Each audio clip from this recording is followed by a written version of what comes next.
21st sitting of the Tobago House of Assembly 2013-2017 session took place in the Assembly Chamber at Gillingham Street, Scarborough, where the Secretary of Health and Social Services, Assemblyman Claudia Groom-Duke, told the Assembly of her division's plan to begin an island-wide cleanup campaign from Monday, July 28th in an effort to combat the possible spread of the chikungunya virus. The schedule is as follows. On Monday, the 28th of July 2014, we start from Charlottesville to Calder Hall.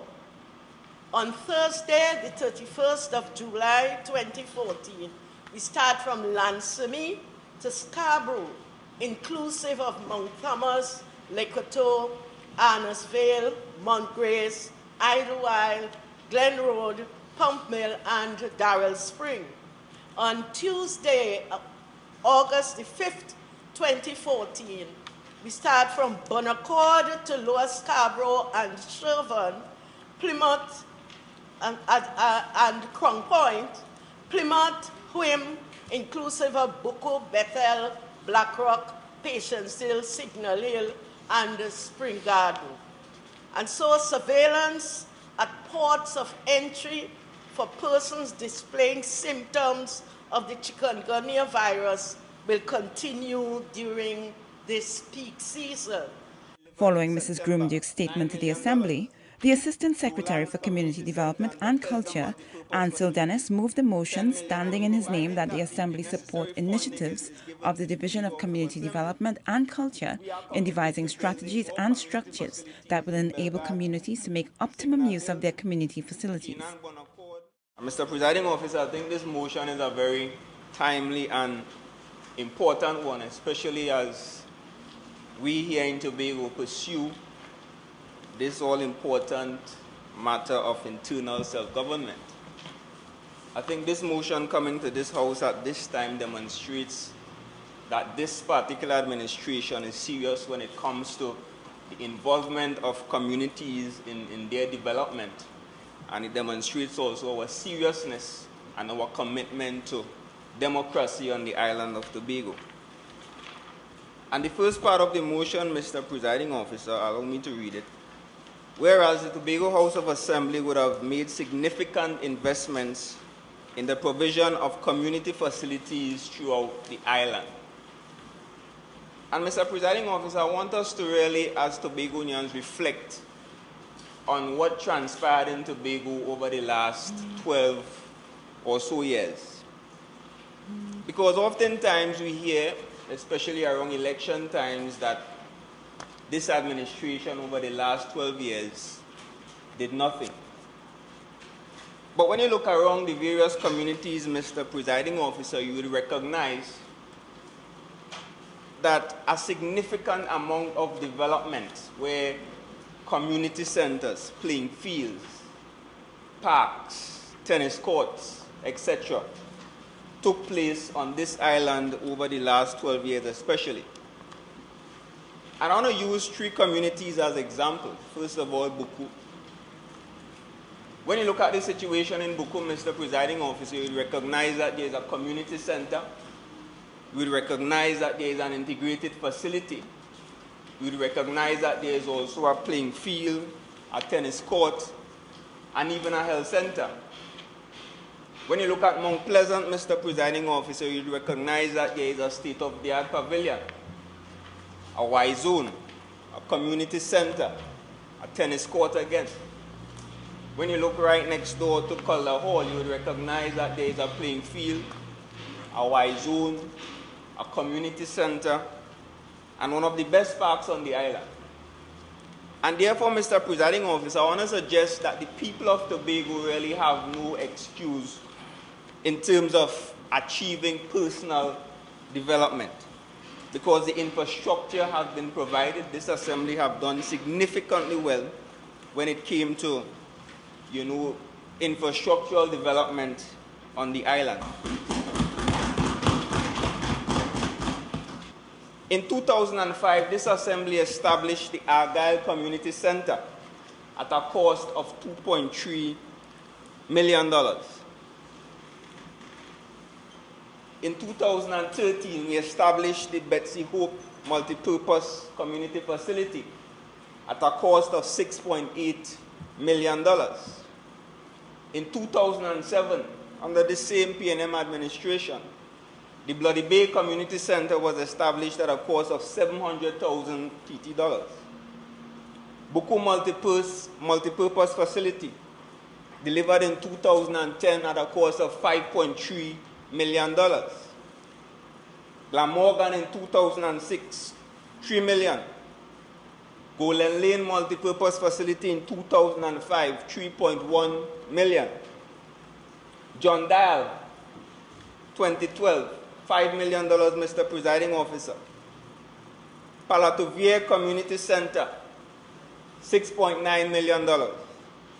Speyside Community Center, one of the more recent ones, $9 million delivered in 2013. The Argyle Y-Zone, Mr. Presiding Officer, which I think was the first Y-Zone delivered on the island at $260,000, delivered last year, as well as Calder Hall, $275,000. Canby Mount Pleasant Y-Zone, Mr. Presiding Officer, at a cost of $400,000. Lansome Y-Zone, Speyside Y-Zone, all delivered in 2014 at a total cost of $1 million. You look at the Pembroke Heritage Park, Mr. Presiding Officer, established in 2010, $5.9 million.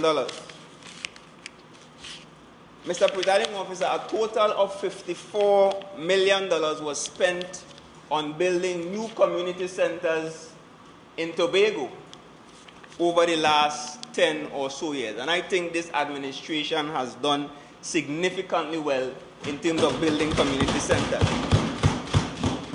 And it's important, Mr. Presiding Officer, that I put all of this on the record. Because apart from building new ones, we refurbished community centers over the last 10 or so years. Bethel, Mr. Presiding Officer, at a cost of $350,000. The Canby Mount Pleasant Community Center, $735,000. Calder Hall, which was recently done, $940,000. Delaford, $820,000.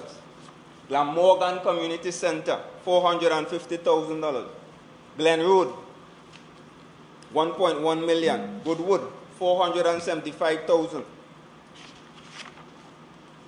A total cost of $9 million, Mr. Presiding Officer, would have been invested in refurbishing community centers over the last 10 or so years. We have not ended our commitment. The commitment continues, because providing that the necessary funding is given to the Tobago House of Assembly, we are committed to building more community facilities in Belgarden, Signal Hill, Keenan Bonaccord, Charlottesville, and we are committed as well to refurbishing other community centers and pantheaters. Mr. Presiding Officer, the reality is that there are approximately 40 community centers and community facilities. And I have not even mentioned fishing facilities and tennis courts and those other facilities. Mr. Presiding Officer, we have delivered, as I said before, approximately 40 community centers to the people of Tobago. And that represents a ratio of a community center to every 1,500 people here on the island.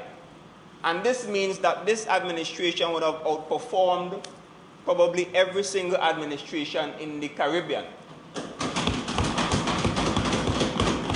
Because when you look at our Caribbean neighbors, I had the opportunity of going to Guadeloupe and Suriname. The kind of facilities that we have in Tobago, and not just the quality, but the quantity, exceeds what those other countries and islands have. And this administration, again, must be commended. We expect that the infrastructure, the buildings that we invest in, will be utilized by the people that they were built for. Because the reality is, we didn't just build community centers. The people came, the people asked for community centers, they requested the facilities. And of course, based on our commitment to listen to the people and to deliver to the people according to their needs and according to their requests, we granted the request. And therefore, it is the responsibility now of the people to utilize these facilities and ensure that they bring benefits to individuals and the community by extension. And I'm talking about the public sector, us here in the Assembly. As I said before, we have played our role, we have played our part tremendously in terms of delivering the facilities to the people of Tobago. But there is also a role for the private sector. There is also a role for the voluntary sector, the village councils, the NGOs, sporting organizations, women's groups, youth groups. They have a significant role to play. And sometimes we tend to believe that large government and government intervention is the answer to all our issues, is the answer to all our concerns. We even see it as an answer to unemployment, Mr. Presiding Officer. But I believe the best approach to development here in Tobago is a collaborative approach with a balanced scenario where the private sector play their part, the public sector play their part, and the voluntary sector also playing their part. As I stand in support of the Honourable Member for Buku Mount Pleasant, Mr. Presiding Officer, as he moved his motion, I sat there and I went into reflection. A reflection that the Honourable Member may be too young to know about. And Mr. Presiding Officer, it took me back to my early childhood days in Tobago, where, you know, after school one evening, your parents will be like, listen, you have to go back down by the community center. You have to go and help them down there. You have to go and help them tote the bricks. You have to help them go and tote the gravel. So back in those days, Mr. Presiding Officer, the construction of a community center was actually done by the entire community. I also looked at the present facilities offered by the Tobago House of Assembly. For example, I reflected on what used to be, or what we will consider back then, a fishing facility. You know, these fisher folks used to have old oil drum. Somebody change the galvanizer on the roof. They take that and they go down on the beach and they try to construct something down there. And that is what used to be in those days. So as Tobago progressed, I want to pay attention to two things, Mr. Presiding Officer, that Tobagonians must keep in mind. One, the institution called the Tobago House of Assembly and its purpose. Two, Mr. Presiding Officer, the administration that is present in the Tobago House of Assembly and the way the administration carries about the business in putting the people of Tobago and Tobago first before self. Mr. Presiding Officer, in the Division of Agriculture, Marine Affairs, Marketing and the Environment, as Assistant Secretary there, the division has a responsibility also in providing certain type of community facilities. For example, play parks, Mr. Presiding Officer. And one may ask the question, what is the importance of a play park?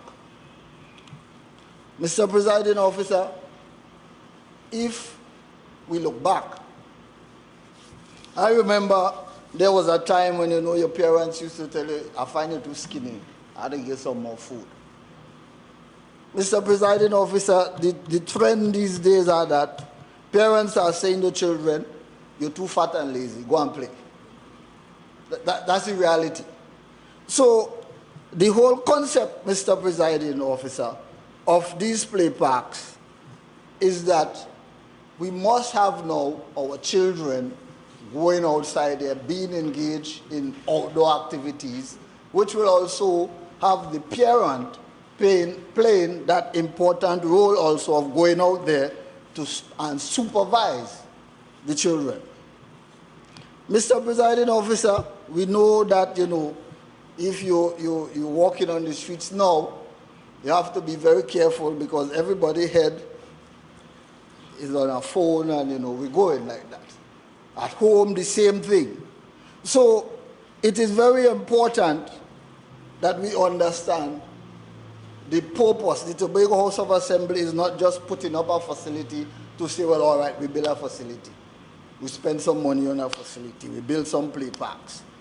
It's to bring back that community spirit. In other words, you go with your child, Mr. Presiding Officer, to the park, I come with mine. Our children are playing. We are having a conversation. Whatever the conversation may be on, whether it's be religion, full internal self-government for Tobago, whatever the conversation is. But what it is forming there also, Mr. Presiding Officer, is camaraderie in the communities and the respect for one another. Mr. Presiding Officer, I'm standing here as the Assistant Secretary in the Division of Education, Youth Affairs and Sports, with specific responsibility for youth affairs and sports. Mr. Presiding Officer, in Tobago we have 4 youth centers located in Union, Bethel, Pembroke and Castara. And the purpose of these centers, the primary and official purpose of our youth center is to allow for positive recreation and healthy lifestyles of youth. A nice way of saying, the centers are there provided for the youths to have a better option than lying on the block. An option where at-risk youths and youths who have been exposed to more negative influence than positive influence, these centers are there to facilitate these youngsters. At the centers, we have various activities, programs, which include computer literacy classes, talent shows, movie nights, workshops that include financial management, study skills, healthy lifestyles, maths and English classes, and even we've taken it to another level and have Bible school and Bible extravaganza. So, like I said, programs available to our youths to take advantage of these youth centers. As in this period in the year, our summer camps will start next week at the various centers and will run for 3 weeks. We do have programs which include environmental awareness, community policing, arts and craft, and educational tours. We continue with the workshops and capacity building workshops, which provide the youth groups with foundational information in holding constructive meetings, team building, and activity planning. As the Honorable Member for Boku-Mount Pleasant, that we have these facilities in conjunction and working in tandem with the various Y zones. So we're just piggybacking or vice versa. The Y zones are piggybacking off the youth centers. The other programs and I mentioned workshops available to youths at these centers. Mr. Presiding Officer, with regards to sport, as we well know, we are blessed with more than 31 community grounds, about 15 of which have pavilions, 16 to 17 of them have lights. Mr. Presiding Officer, most of the communities in Tobago have a hard court, most of them with either basketball and netball. Some even have tennis courts along with the basketball and netball courts. Mr. Presiding Officer, in a few weeks, we can add the Kendall swimming pool as another sporting facility that the sports department can add to its roster. Mr. Presiding Officer, it would be unfair to anyone to say that we don't have enough facilities on the island. Having recently been to Barbados with our primary school and secondary school football teams, I was heartened to see that our fields are of good, if not excellent quality as compared to our Caribbean counterparts. We essentially have provided Tobago with an enabling environment to assist the development of our people. Most of the communities are using their sporting facility, their recreational facility, their community grounds. There are approximately 25 football teams registered in the Tobago Football Association League, which should be starting in the next few weeks. The Tobago Cricket Association saw an increase in teams participating in the 2014 season. The just concluded basketball season also had an increase in that competition in the number of teams. As the Honorable Member for Buku Mount Pleasant mentioned, there was the Buku Ballpark League, which in conjunction with the other minor leagues throughout the islands, lays evidence that the facilities are being utilized. Mr. Presiding Officer, the big question is why all these facilities? And it is clear to me that it's to improve the quality of lives for all of Tobago. It's clear. And I think when we look at what is happening and what is going on in the island of Tobago, and then I listened to a radio host yesterday morning talking about the young assemblymen came in with expectation that maybe they pause and can't go forth. My good friend, Assemblyman for Buku Mount Pleasant, will know who that host I'm speaking about. But I took a time and I asked myself, when this manifesto was created before coming to this election, we had a plan and we are keeping to that plan. And I took it page by page and understanding each division on the role and function and what was mandated by the people. Because none of this could have happened without consultation with the people of Tobago. It is clear. And I go through it step by step. And then I look at the CEDP also hand in hand to see where we are and where we are going. Mr. Presiding Officer, I think we are on par, on target, and on course. Because when I listen to my colleagues spoke previously, you can see that we are really about enhancing the life of Tobagonians. We are taking the mandate by the people, with the people, and demonstrating it for the people. And it's clear. So when we look at what is happening in all of the communities around, and it brings me to ask myself, where is social service, a social network in all of this? And as these communities continue to see all these facilities, it is clear that we have to now network and decentralize the service of social service into the communities. So we are meeting the people where they are. My parents used to get up, go on to community centers. It is sewing, soft furnishing, food preparation. Where I think we're getting all these red mangoes and this history of cassava pone and all of that coming down. And the dirt oven bread, I know the assemblyman for Plymouth Golden Lane can't wait to get to Golden Lane, maybe a little later on to smell that homemade dirt oven bread. All those are traditions that we inherit as we go along. And we have thrown all of that away. I remember last year when the representative from Scarborough Codler Hall was asking if the crayfish and thing already prepared. Those are traditions that we inherit through our heritage period. And we have leave all of this. It used to be a community spirit. When you talk about community development, had what you call the village cleanup campaign, where we go in together and we clean the street and we're looking for prices and we support one another. You do sugar cake and all the, and sweet bread and things, and we come and we raise funds to the needs of our community.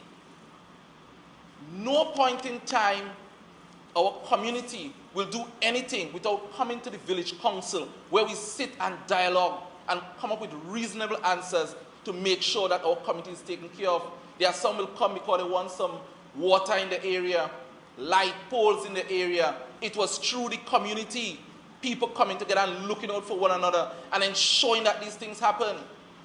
Where have all of this gone? What is happening in our communities? And so we hope after all of these facilities have been placed in the community, we utilize them to the optimum benefits. We ask ourselves to look out and touch and come up with creative ideas within your community that we could move forward. Use the recreation ground and take our health bill down. I know the representative for BlackRock will smile when the health bill go down. So we could spend it on more user-friendly, maybe health caravan to continue educating the public.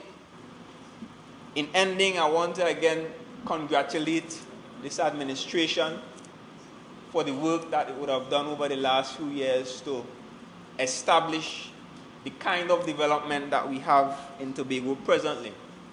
I want to end with a quote which says, at a certain age, people's minds close up and they live on their intellectual fat. Members, the question is, whereas the Tobago House of Assembly would have made significant investment in the provision of community facilities throughout the island, and whereas the development of vibrant communities can only be realized through optimal utilization of these facilities, and whereas the involvement of all community groups and organizations is critical if the communities are to develop and the residents are to derive the desired benefits, be it resolved that this House support the initiatives of the Division of Community Development and Culture in collaborating with the community groups and organizations in devising strategies and developing structures to optimize the benefits from the various facilities, and be it further resolved that this House urge the residents of all communities in Tobago to take full advantage of the available facilities. Those in favor say aye. Those against say nay. The ayes have it. The motion is therefore carried. Thank you for joining us for the 21st sitting of the Tobago House of Assembly 2013 to 2017 session.